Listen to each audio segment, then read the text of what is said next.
Hello everyone and welcome back to the Paletteful Packs YouTube channel. My name is Monique Renee and today I will be unboxing the February Petite Paletteful Packs box. Okay, the first thing I am seeing in this box is a little tray, a little dish, so maybe we'll be having some water-based medium. Oh, okay. What are these? Art crayons. Watercolor. Oh wow, I have never seen these before. It looks like these are Marabou art watercolor crayons. We've got 5 colors. Yes. We've got Sunshine Yellow, Cherry Red, Gentian, gosh, white and black. So we've got the entire spectrum of colors here. This is exciting. I've never seen these before, so let's continue on. We have got a Derwent Inktense pencil. I believe this is a water-soluble pencil, and it is in the color Bright Blue. Kitty. It also looks like we've got a Princeton Select paintbrush. This is a round guy, and he is size 4. And of course, we've also got our painting surface. This is Strathmore Ready Cut watercolor paper. I absolutely adore Strathmore, so I know this is going to be quite fun to paint on. We've got quite a few supplies in this box, so I'm going to pull out a little info card and find out some more information about them. First thing we've got are the Marabou Art Crayon Primary Set. It says Art Crayon is a buttery smooth waxed-based soft pastel in a sturdy, fully loaded retractable holder. Ooh. A versatile medium that's suitable for a variety of fine art and mixed media work. I love doing mixed media, this is exciting. Art crayons work well on raw or primed surfaces such as paper, canvas, fabric, or wood. Ooh. Interesting. Create rich textural solids at 100%, blend and stamp colors for beautiful backgrounds, or brush with water for transparent effects, or reductive techniques like wipe stenciling. These are interesting. I am so excited to bust these open and see what I can do with them. Like I said, I've never quite seen these before, so I'm so excited to get my hands on them. Next up is the Strathmore Ready Cut watercolor paper. It is size 5x7. I think that's a good size. I really like working on 5x7 size. There's no need to cut down larger sheets and no wasted paper. These sheets of 500 series premium watercolor paper are pre-cut into standard size sheets for ready-made frames and mats. The paper is 100% cotton, ace. Archival, lignin and acid-free, and available in cold and hot press finishes. This is really, really good watercolor paper. This is going to be an amazing surface to work with. We've also got the Princeton Artiste Select brush. This high-quality short-handled brush is made to last with its robin's egg blue-colored handle. Very pretty. This will be a beautiful addition to your existing brush collection as they go above and beyond many other brushes on the market.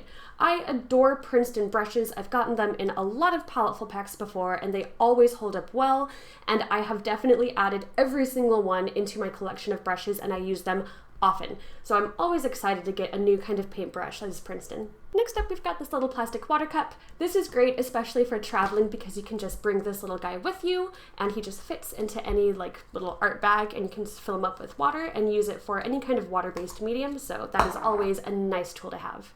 And last but not least, we've got the Derwent Inktense pencil. This is a light, fast, water-soluble ink stick pencil. It can be mixed with water to create colorful, fluid ink-like effects. Once dry, it will resemble Sumi ink brilliance. Ooh, interesting.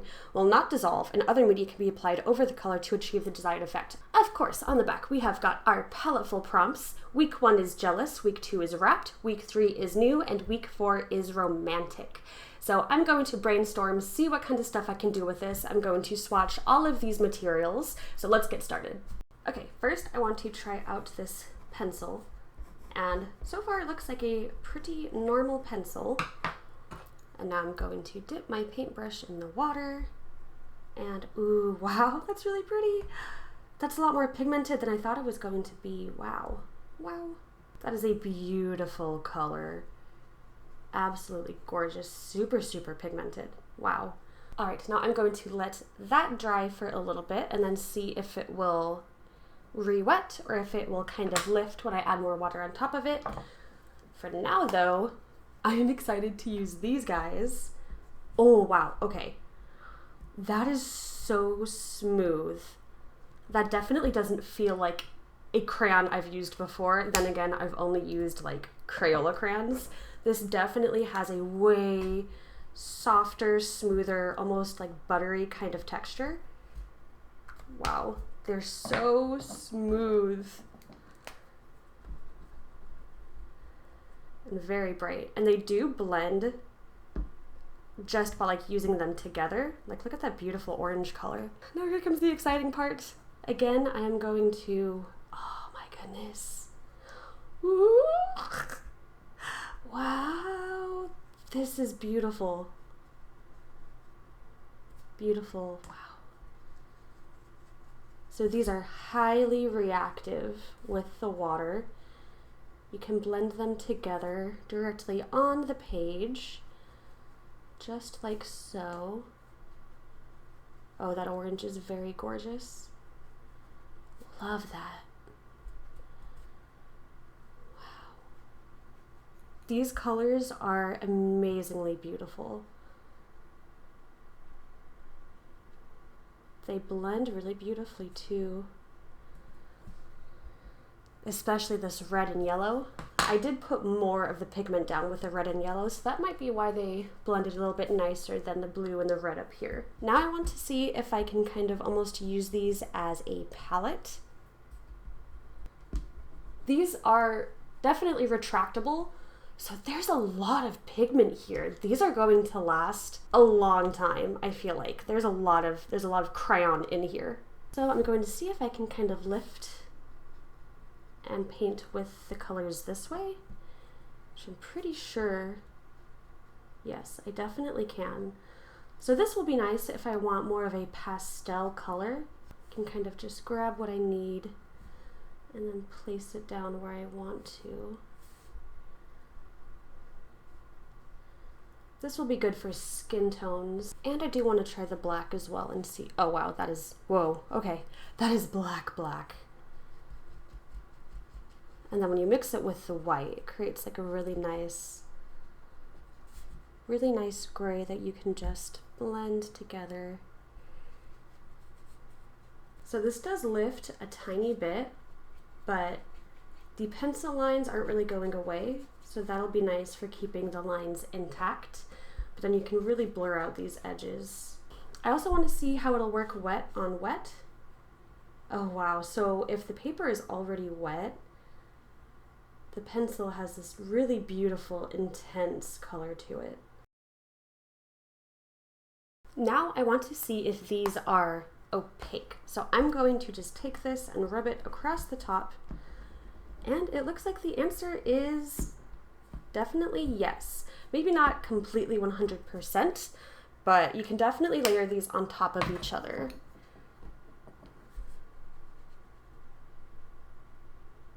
And the white definitely does whiten up the rest of the colors underneath.